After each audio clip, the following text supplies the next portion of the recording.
Mumeze mute? Mumeze mute? Twari tumaze iminsi tutavugana. Uyu munsi tuje kuvuga ku kamaro k'imboga.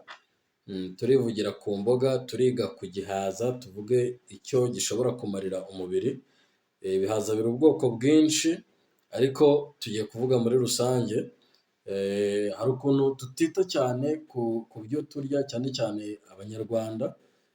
Wenda ujyanije n'uko abazungu bita cyane cyane ku mirire yabo, twebwe usanga dufite ubumenyi bukeya ku byerekeranye n'ibyo kurya. Ariko ntabwo ariko byakagenze, ahubwo twagafashe umwanya tukabyigaho ku buryo duhindura n'uburyo dusanzwe turyamo, cyane ko muri iki gihe hari indwara nyinshi ziri kutwugariza cyane cyane zitewe n'imirire mibi, zifitanye isano n'imirire mibi nk'izi ndwara za diyabete, indwara z'umutima ndetse n'indwara za kanseri z'uburyo butandukanye.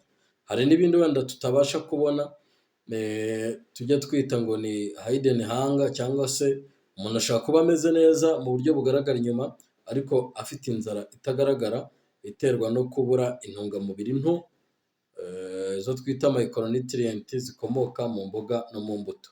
Iyo niyo mpamvu uyu munsi turaza kwiga ku gihaza, turebe akamaro kacyo ndetse n'icyo gishobora kumarira umubiri.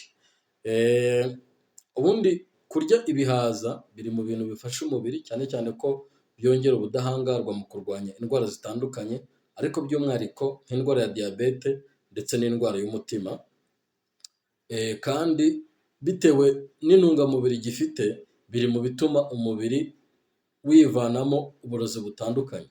Ku bantu barwaye diyabete, ibihaza ni ibyo kurya by'ingenzi cyane, kuko bifasha umubiri gutuma isukari iri mu maraso iguma ku rugero rukwiriye. Ni ikintu cy'ingenzi cyane kuko biri no mu bintu bitwugarije cyane.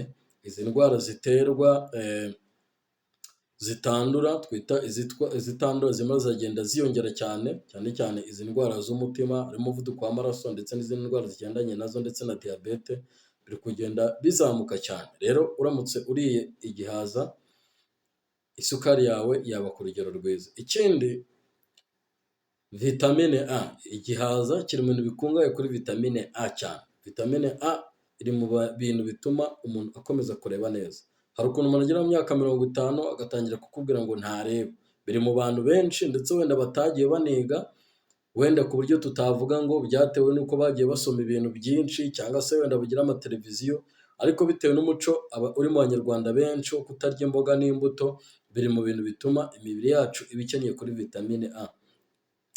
Rero iyo umuntu ariye igihaza abona vitamine A irenze n'ikenewe umuntu yakenera ku munsi, kuko harimo 400% y'uwo umuntu akeneye. Urumva ko ari ibintu byiza cyane.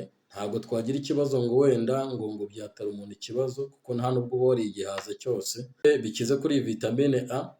Iyi vitamine A ni ingenzi kurinda indwara z'amaso, ibyo twabivuze, nk'ishaza, kugabanuka ku muntu agenda asaza, ubushobozi bwo kubona bugenda bugabanyuka.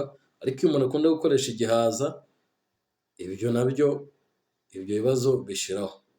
Hari ukuntu nanone umuntu agira ikibazo cyitwa glaucoma, cyangwa se kureka kw'amazi mu maso, cyangwa n'ibindi bibazo by'amaso bitandukanye. Ndagira ngo mbamenyeshe ko igihaza kirinda ibyo bibazo. Ikindi, tubonamo imyunyungugu itandukanye, harimo za zinc, harimo za calcium, magnesium n'izindi vitamine zifasha mu gukomeza amagufa ndetse n'ibindi bitandukanye. Urumva hari abantu nanone bagira ibibazo byo kuvungagurika kw'amagufa uko bagenda basaza.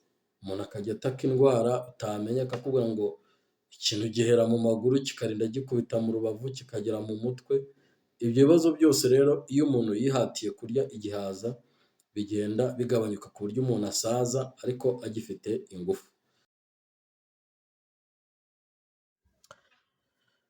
Uretse kandi ibya vitamine A, igihaza gikize kuri vitamine C izwiho kongera insoro z'umweru, nazo tubona ko zifasha mu gutuma umubiri, ubudahangarwa bw'umubiri bwiyongera kandi bugakora neza cyane, kandi bikaba byafasha nk'abantu bafite ibikomere gukora neza. Ikindi, uretse wenda izo vitamine ebyiri, vitamine A ndetse na vitamine C tumaze kuvuga hejuru, igihaza nanone ni suruse cyane inkomoko nziza ya vitamine E, ndetse n'ubutare nabyo ubutare bufasha mu kongera amaraso, cyane cyane nk'abagore batwite bakunda kugira ikibazo cy'amaraso, igihaza cyabafasha. Iyi vitamine E ndetse iri mu bintu twita antioxidant, ariko nanone twabonye ko nanone iki gihaza kiba gikize kuri vitamine A, nayo ishobora gufasha muri ubwo buryo. Ntago rero gifasha mu bigendanye no kurwanya indwara z'umutima gusa, ahubwo gishobora no kugufasha kwirinda kanseri zitandukanye ziba ziri mu mubiri.